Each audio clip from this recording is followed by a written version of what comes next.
morning to all of you. We are going to another text, another chapter, which is a poem known as Roadside Stand, written by Robert Frost. And this is Robert Frost. So we are going to his life and works.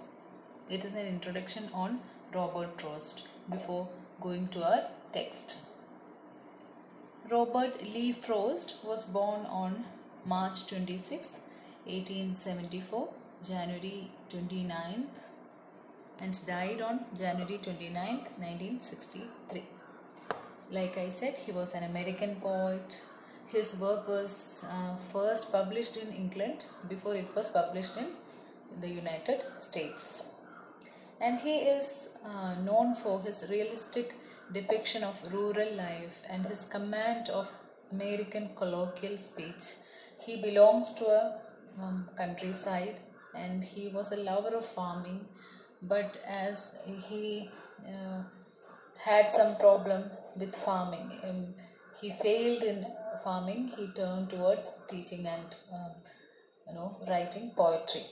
So he knows the life of people in rural side, countryside. So he tried in almost all his poems to portray their sufferings, their real life issues. So he was well aware of their language, speech, colloquial speech. Frequently, he wrote about settings from rural life in New England in the early 20th century. So, New England is a state in America where he belongs to, and he wrote about the lives of the farmers and the common man in New England.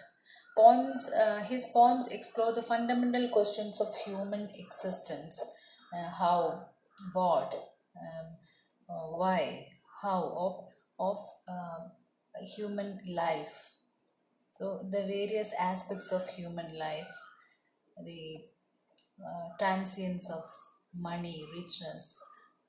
He discusses all these things, highly philosophical things, in his poetry, but in a very realistic manner. He discussed complex social and philosophical themes in his works. He is the only poet to receive 4 Pulitzer Prizes for poetry. So, consecutively, he got 4 Pulitzer Prizes, and that only Robert Lee Frost got this privilege. And he is known as the Poet Laureate of Vermont. Vermont is the place he is from, the village he is from. So he portrayed the life of that place and the scenery, the mountains, the rivers, and the people live there. So that village gives the very core subject of his poetry. Okay.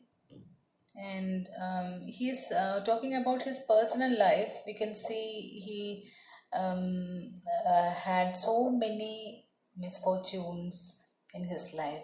So many deaths happened in his life. And his father died of tuberculosis in 1885. He was so small and he was left penniless. He had nothing in his hand. And his mother died of cancer in 1900. So he was still very young to lead an independent life. And mental illness, it is said that it was a part of their life. Throughout the family, they suffered this some sort of mental illness. The family members. His daughter had a complete nervous breakdown. His sons committed suicide. One of his 6 children, only 2 have survived. So all through his life, death was a part of it, and along with it, all the nervous, all the emotional challenges, depressions, that also followed him. So a person going through so many deaths and attacks, setbacks, naturally he will question the existence of life. He sold his farm, his favorite profession, as he failed in it, and took to teaching and writing. And that proved very successful. He was a very successful teacher and a writer. And some of his poetry collections are these. In 1913, there are so many collections, there are so many plays, there are so many letters that he wrote, and it is preserved. But talking about the most discussed, most appreciated poems, these are the collections. 1913, A Boy's Will, and in 1914, North of Boston. And in North of Boston, we can see the very famous poems like After Apple Picking, The Death of the Hired Man, Mending Wall. These are all most discussed poems, especially Mending Wall. And you might have heard about it, you might have read this, and this is very important work. And in 1916, Mountain Interval comes, where we can see all such beautiful poems. Birches, Out, The Oven Bird, The Road Not Taken. You have studied it in school days, The Road Not Taken.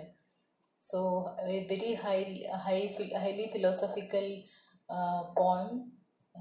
So in 1923, New Hampshire, and there we can see Nothing Gold Can Stay, Stopping by Woods on a Snowy Evening. And these are very discussed poems again. 1928, West Running Brook, in which this famous poem, Acquainted with the Night, can be seen. A Further Range, and there are many collections that we are not discussing because there is no need. I have mentioned all the works, all the poems discussed in your text. And Stopping by Woods on a Snowy Evening is a very important poem in his life. And there are so many collections like A Witness Tree, A Further Range, Lovely Shall Be Choosers, collected poems of Robert Rose, The Lone Striker. There are many, but we are discussing only a very few of it. And he and many critics talked about his poetry like this.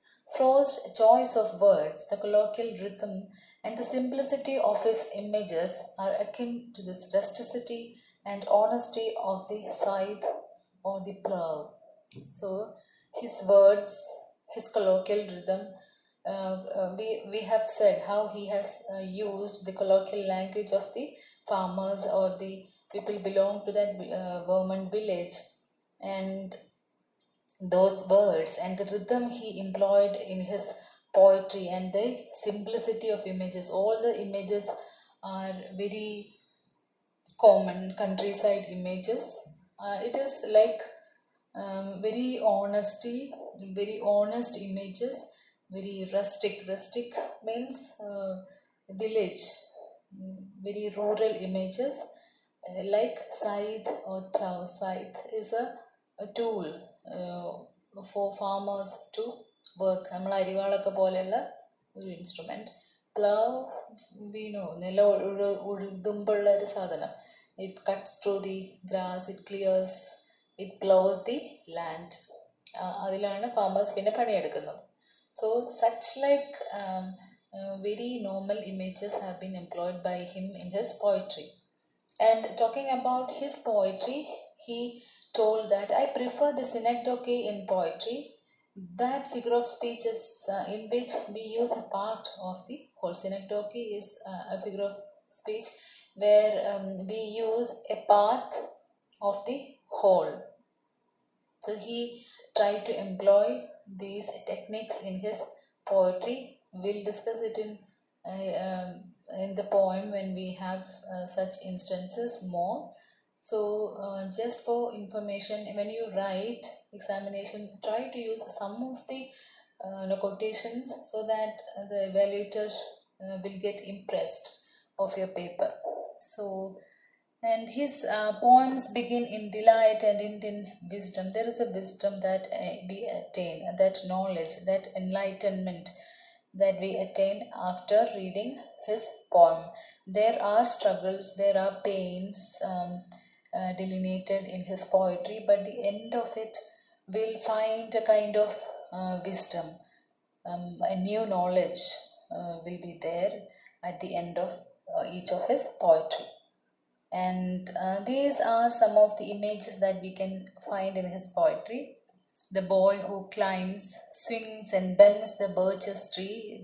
This is a poem called Birch Tree, and where he goes back to his childhood memory, and these are very nostalgic for him, for all the readers who read the poem.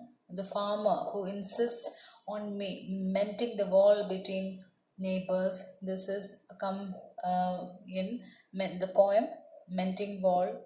The traveler who is perplexed by the two roads in front of him, and this is the most discussed, most philosophical of all his poem, where the road not taken, where we discussed what to choose in our life, which road, which means the way, the path, the future of our life, where it belongs.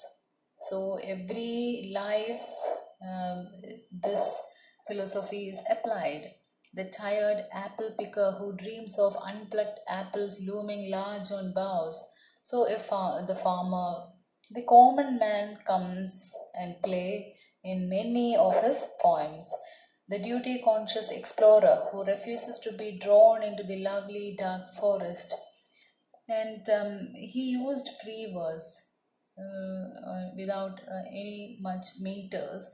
He used free verse, and he called this technique as free verse is like playing tennis without a net. Tennis, of course, we know. So playing tennis without a net means without much rules and meters, he is able to achieve what he wanted to tell, convey to the readers. So these are some of his images, and the prizes that he received. This is the most important prize, Pulitzer Prize, the most prestigious award for writers, poets. 1924 for New Hampshire, the poetry collection, a poem with notes and grace notes. In 1931 for collected poems. 1937 for further range, and in 1943 for a witness tree. So he has received 4 Pulitzer prizes. That is a great achievement for any writer. And other awards are, apart from the Pulitzer prizes, 1924, yes, he has received, I have now repeated the slides, but he has got this 40 honorary degrees from Oxford and Cambridge University. This must be noted that he hadn't completed any degree from any of this university, but he has got honorary degrees, more than 40 honorary degrees from these very highly acclaimed universities. And he has received US Congressional Medal. That is another achievement which is coming from the side of government. So this is about our introduction of Robert Frost. We'll go to the poem in the next class.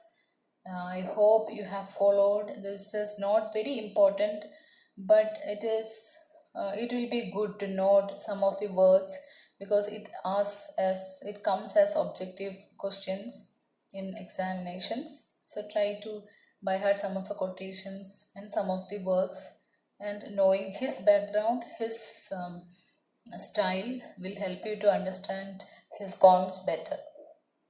So thank you for listening. See you in the next class. Take care. Bye.